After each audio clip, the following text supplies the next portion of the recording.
भ्रंश फैला दिया है। एक जगह में कथा करने गए पंडित जी, एक जजमान जी थे, तो उन्होंने कहा महाराज जी आपने वो चलनी सूप वाली कथा और वो सांप बिच्छू वाला नहीं सुना? तो हमने कहा सांप बिच्छू कौन कथा होती है? बोले वो भगवान शंकर जी जब नावों ने मांगा और पंडित जी ने मांगा तो सांप दे दिया था। हमने कहा ये कहाँ लिखा है? मूर्ख कहीं का, कहीं रामचरितमानस में लिखा हुआ है? ऐसे ही सुदामा जी को लोग कहते हैं कि सुदामा जी को वहां के द्वारपालों ने गिरा दिया, डांट दिया। आजकल करते हैं ना लोग नोटिंग, सुदामा जी गिरते हैं, बहुत बड़ा अपमान करते हैं ब्राह्मण का। भगवान के घर कभी भी ब्राह्मण का अपमान नहीं हुआ। भगवान के घर बिल्कुल साक्षात ब्राह्मण सीधे प्रवेश कर जाता था, उनके लिए रोक टोक नहीं था। ये तो सुदामा जी की दशा ऐसी थी, इसलिए उनको रोकना पड़ा।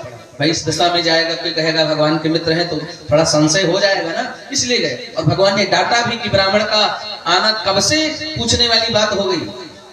और सुदामा जी जब पहुंचे देखा तो वहां द्वारपाल कैसे खड़े थे? खंभे की तरह सीधे सावधान।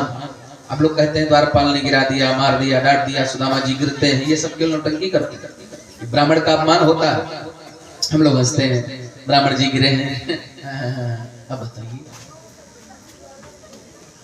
भगवान सुदामा जी ने देखा क्या कि जैसे द्वारपाल खड़े हैं उनको लगा कि मूर्ति खड़ी है, जाकर स्पर्श किया तो द्वारपाल ने कहा कौन है महाराज? तो सुदामा जी थोड़ा भय खा गए।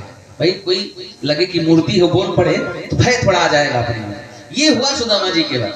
लेकिन ये नहीं कि सुदामा जी को ढकेल दिया, तुम कौन हो, कहां से आए हो? पूछा कौन है महाराज आप लग रहा है कि किसी के द्वारा परेशान किए गए हैं, या किसी के सताए हुए हैं, या किसी ने कुछ छीन लिया है, या कुछ मांगने आए? सुदामा जी ने कहा ये सब कुछ नहीं हुआ मेरे साथ। फिर किस लिए आए हैं? बोले कृष्ण से मिलने आए हैं। द्वारपाल ने कहा महाराज आप ब्राह्मण लगते हैं? बोले हाँ, द्रविड़ देश से मैं आया हूँ, ब्राह्मण हूँ। तो कहा एक बात बताओ, किस कृष्ण से मिलना चाहते हो? यहाँ तो 56 वर्णवंशी में बहुत से कृष्ण हैं, कौन कृष्ण की बात करते हो? तो कहा कि यहाँ के जो राजा हैं वो हमारे मित्र हैं। तब संशय होने लगा। एक राजा चक्रवर्ती सम्राट का, जहां क्या बोले उसको, जमीन आसमान से भी ऊपर बता सकते हैं, वो अंतर सुदामा और कृष्ण में है, तो मान कैसे ले कि मित्र होंगे? तब संशय हुआ। ब्राह्मण को कहा कि महाराज कुछ समय विराजमान हो जाइए, बैठिए, विश्राम करिए, भगवान तक सूचना दे करके आपको बुलाने आता। अन्यथा सीधे ब्राह्मण का प्रवेश भगवान के महल तक है, सिंहासन तक है, कोई रोक तक नहीं कर सकता।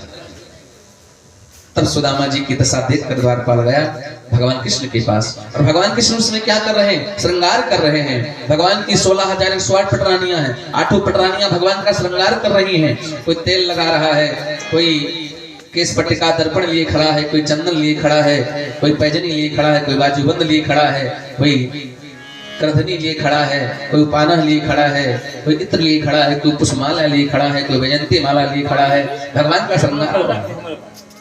द्वारपाल पहुंचा। द्वारपाल ने कहा क्षमा करिए नाथ, एक द्वार पर एक भिक्षुक आया है, ब्राह्मण आया है, और एक बच्चे की तरफ से समुद्रांग भेंट हुए। भगवान मंगल करें, कल्याण कर से आशीर्वाद है। एक द्वार पर भिक्षुक आया है, उसकी दशा क्या है? तब बोले शीस पगा न झगा तन में, प्रभु जाने को आही बसे के ही ग्रामा, धोती फटी सिलटी दुपटी, और पाय उपाना की नहीं सामा, द्वार खड़े तुझ दुर्बल देखी, रहो चकिसो वसुधाय विरामा,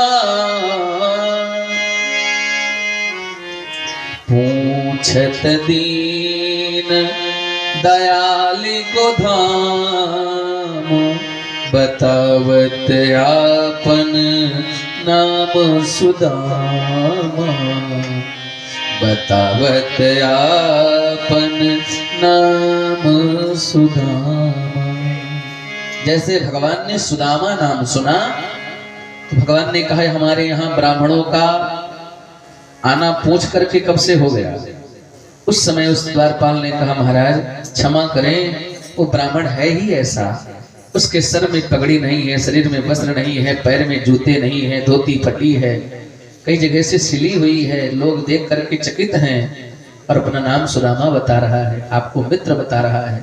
ऐसे सुना भगवान कन्हैया सुदामा के लिए दौड़ पड़े। पैजनी कहीं गिरता, बाजूबंद कहीं गिरता, करधनी कहीं गिरती, पीताम्बर कहीं गिरता है। भगवान पैदल दौड़ते जा रहे हैं।